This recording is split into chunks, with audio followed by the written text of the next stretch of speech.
At this point, we all know where things are at for FTX and its embattled founder, Sam Bankman-Fried, or SBF as most people refer to him. If you want more details about how all this happened, make sure to check out my previous podcast on SBF and how his personal lawyers have stopped representing him. In today's podcast, I want to focus on the topic of the financial experts and accountants on both the FTX side and the ones representing the large institutions that invested significant dollars into FTX. How could seemingly sophisticated and normally risk-averse financial professionals miss the red flags about FTX? And what does this mean for potential regulatory changes, if any?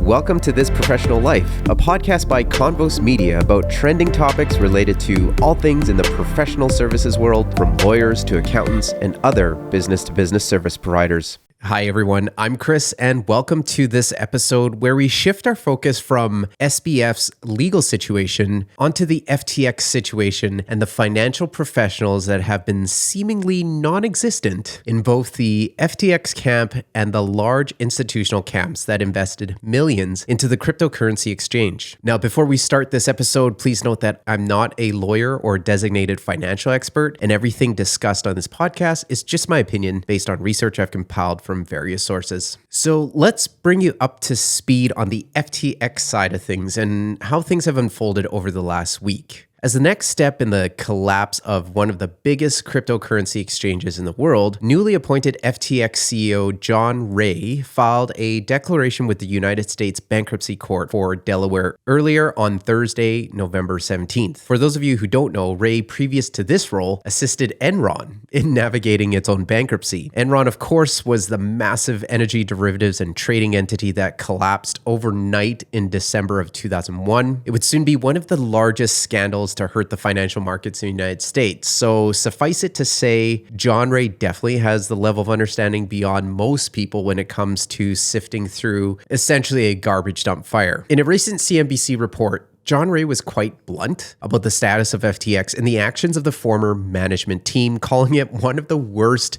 instances of corporate controls he had ever seen. SBF, the former CEO of Alameda Research and FTX, was singled out by Ray in a public statement he made for the inability of management to recognize and resolve a startling multi-billion-dollar hole in the company's balance sheet. Ray is quoted as saying, "Never in my career have I seen such a complete failure of corporate controls and such a complete absence of trustworthy financial information as occurred here."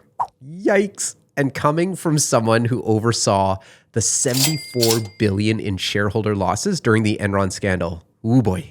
John Ray has indicated that significant forensic accounting will need to be done to figure out where the financials truly are, as the current state of the audited financial statements are not reliable. Forensic accounting, for those who don't know, utilizes accounting, auditing, and investigative skills to examine the finances of businesses. Typically, forensic accountants are CPAs or chartered public accountants that look for evidence of crimes and commonly work for insurance companies, financial institutions, and law enforcement agencies. Some reports are also starting to surface that have described the opulent benefits that FTX employees supposedly received in the Bahamas. Well, isn't that interesting? According to John Ray's court declaration, company monies were occasionally utilized to buy residences for advisors and workers under their names. Loans from FTX to these individuals were not documented. Instead, according to Ray, people received free and clear deeds to these homes in their own name. So, free apartments, free cars, free luxury items if you're part of SBF's circle. Not documented. Go figure.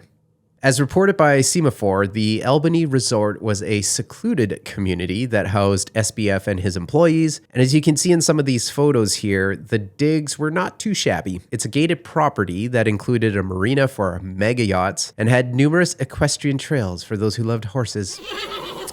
By the way, residences start at $5 million, while SBF's 5-bedroom penthouse was recently listed for $40 million. Unbelievable. When it came to internal expense controls, no surprises here. John Ray noted that FTX did not have the type of disbursement controls that I believe are appropriate for a business enterprise. So he gave an example where employees of the FTX group would submit payment requests through their online chat platform, which I believe was Slack, and a group of supervisors approved disbursements by responding with, personal emojis. Really? Emojis? No expense reports? No upper management sign off for approvals? Thank you.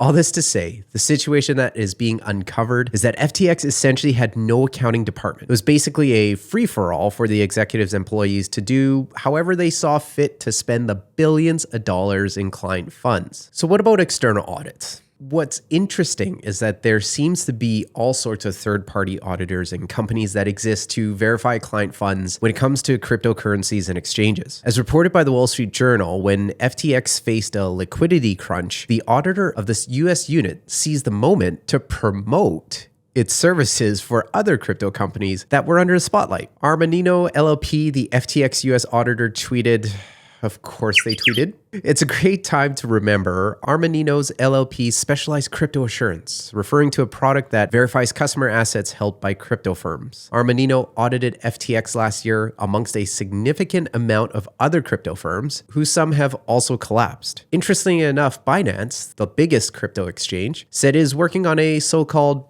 proof of reserves report, a type of third-party verification that isn't quite a full audit of the company's books, but they hope would give customers a level of assurance that reserves were intact." FTX Trading, the international arm of FTX, was audited by mid-sized firm Prager Metis. According to its website, has 24 global locations and is the first accounting company to open a location in the metaverse. Can't say I'm surprised about this. Of course, the metaverse. Why not? Where cold hard cash is no good and decentralized crypto is the currency of choice. And sarcasm is like a second language to me. According to the financial accounts, the firm's Hackensack, New Jersey branch awarded FTX Trading a clear audit opinion for the previous year. I wonder if they still think that. Now, this next part of the whole situation has been a puzzler for me. The other things I just talked about, I can't say I'm overly surprised, but this one has got to be a big head scratcher. For those of you who don't know, Ontario Teachers Pension Plan is a massive organization in my country here in Canada. In fact, they are one of the largest pension plans in the world and manages the investment of teachers across the province of Ontario. Just to give you some numbers, Ontario Teachers Pension Plan manages investments for 183,000 educators, and it pays pensions to some 148,000 retirees in Ontario. Assets under management currently sit at just over 220 billion Canadian dollars.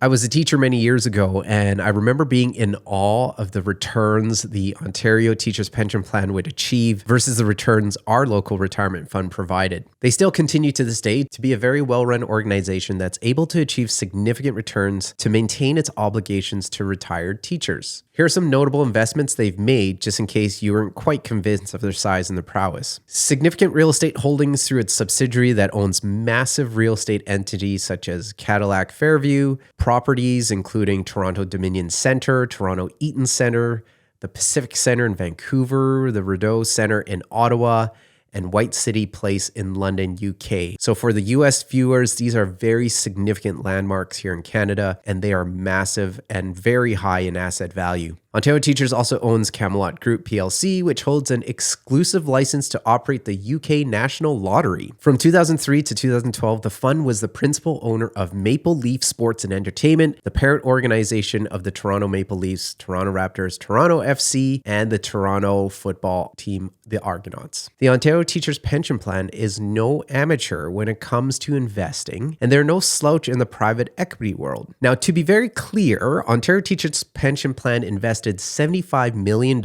into FTX International, which is a drop in a bucket in comparison to their entire $220 billion portfolio. When I do the math on this, that's 0.033% of their portfolio. So compare that when looking at individuals who are investing. Most financial planners would tell you not to allocate more than 5%, if that, to ultra risky investments. So I don't think you can say Ontario Teachers Pension Plan did anything to harm the safety of the client's funds. In addition, it was invested through their Teachers Venture Growth Fund, which was established in 2019 to invest in emerging technology companies raising late-stage venture and growth capital. That being said, how the Did FTX International get past the Ontario Teachers' Pension Plan's due diligence checks, considering everything we are finding out now about the auditors and lack of checks and balances internally? In a recent press release, OTPP stated that in FTX's case, our underwriting process included working closely with third-party advisors and FTX to explore commercial, regulatory, tax, financial, technical, and other matters. Recognizing that no due diligence process can uncover all risks, especially in the context of an emerging technology business, the investment in FTX was sized moderately in relation to TVG and the overall portfolio of the plan. I still feel that there are significant questions regarding the level of financial due diligence that all these seemingly sophisticated organizations normally conduct. Let's be honest, it was a reporter at CoinDesk that started unraveling this entire dumpster fire that is now FTX and SBF. I don't think financial professionals involved in the process would ever publicly come out and be a whistleblower to their own millions of dollars invested, but it will be interesting to see in the coming investigations if any of them actually did meet with FTX executives to discuss irregularities or concerns at any period during their investment. We obviously don't have any evidence currently that there was any collusion or backdoor financial deals with these outside investors and their due diligence people. Although on the marketing and influencer side, there was definitely lots of compensation to get the word out to unsophisticated investors to invest in the cryptocurrency.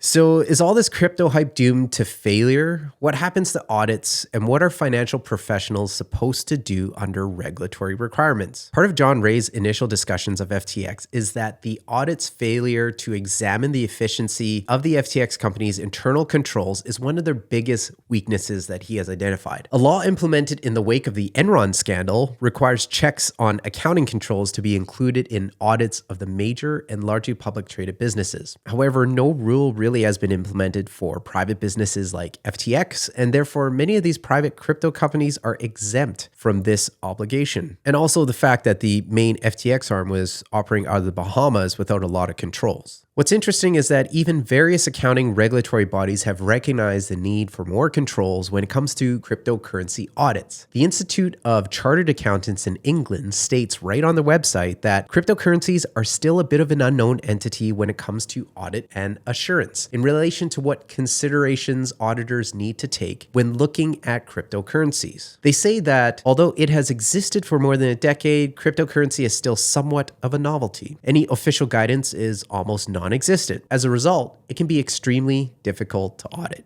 I think what is sad in all of this is that FTX was a relatively rare example of crypto companies that did have a full audit under generally accepted accounting principles. Well, allegedly. SBF at one time held this as a milestone, as private companies aren't required to audit or publish their financial statements. While I feel that crypto will eventually have some type of future in our world, unfortunately, greed that takes over some of these projects will continue to hamper user and investor confidence in the decentralization of global currencies. I guess we should all just stick with our good old cash for now.